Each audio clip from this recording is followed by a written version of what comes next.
Since the latest trailer dropped for LEGO Star Wars The Skywalker Saga, I didn't think I'd be bringing you any positive news, mainly because of that spring 2022 release period at the end of that trailer. But today there's quite a bit really, so let's get right into it everyone. Like if you enjoy, subscribe if you're new. Let's go. There is a new post on the TT Games website in regards to LEGO Star Wars The Skywalker Saga, and trust me, this doesn't happen often. The last one we got was August 2020. And it just talks about the new trailer, what the game actually is for those of you who don't know.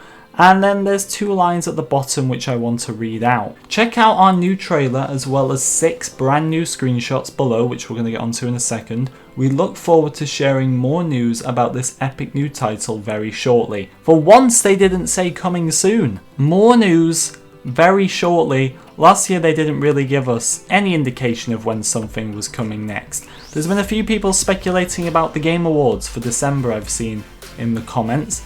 This is always possible. I would honestly urge you not to get your hopes up in any way, but I suppose it's encouraging to hear this and they've actually spoken about something coming at some point shortly. It's good news. Let's get onto those images, which are unfortunately not like the images we received last year after the trailer, which were different angles or different shots in general. These are shots from the trailer. They're neither taken depending on each shot, a few frames before or a few frames after the actual scene in the trailer. So you can see a bit more of Kashyyyk in this Lando shot here. There's a bit more of the X-Wing in the background of the Jannah shot. There's also the promotional image for Gamescom with Rey training on Acto, this time without the Gamescom logo. And then we also got 4K looks at Rey on Pasaana, Anakin from episode 1, and the Mustafar duel from episode 3. There has also been 2 new posts which are exactly the same on both Instagram, Facebook and Twitter for the LEGO Star Wars accounts, both of which have been little shots from the trailer. The first one captioned, "Lightsaber duels, dogfights in space, combat combos play the greatest battles across the entire saga, hashtag LEGO Star Wars game," and the next one simply just being "Laugh it up, fuzzball, hashtag LEGO Star Wars game." Again, it's nice to see a bit of promotion. Does this mean we've got a community manager now, as some people have possibly thought? No, I don't think so. We received the exact same thing last year after the trailer, a few posts on the social media accounts, and then everything went dark. So I wouldn't get your hopes up too much about this, but it is nice that we're now 2 weeks on, essentially, from that trailer dropping and they're still active to some point. Things with the Steam page got weird, because obviously I've been covering different updates for this Steam page. They're obviously getting it ready for PC pre-orders and then the game to release. They removed all these assets and then added them right back. I'm guessing it was a mistake. I'm letting you know anyway.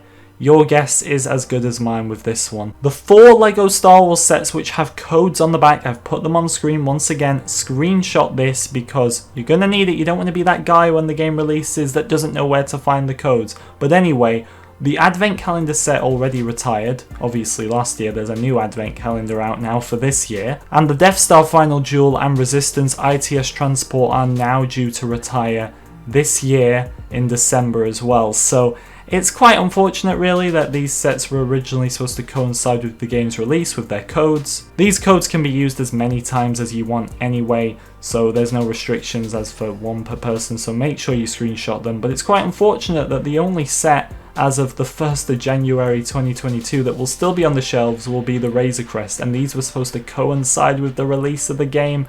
It's sad times. And I'm only mentioning this briefly because this is really not LEGO Star Wars The Skywalker Saga news, which is the only thing we're covering on this channel in regards to LEGO Star Wars. But the LEGO Star Wars Terrifying Tales, which is a new series, got its trailer, and the only reason I bring this up is because sometimes assets can cross over with these shows and the games. Take for example the Holiday Darth Vader that was in the Holiday Special, and it's also going to be in LEGO Star Wars The Skywalker Saga. It's a big could that these assets could cross over, sometimes they don't at all, but always just keep an eye on it, I'd say. But this show is nothing more in regards to the Skywalker Saga. And that is it for today's news update. I hope you enjoyed everyone. Like if you did, subscribe if you're new, and let's hope we can get something else before the end of the year. I'll see you in the next one.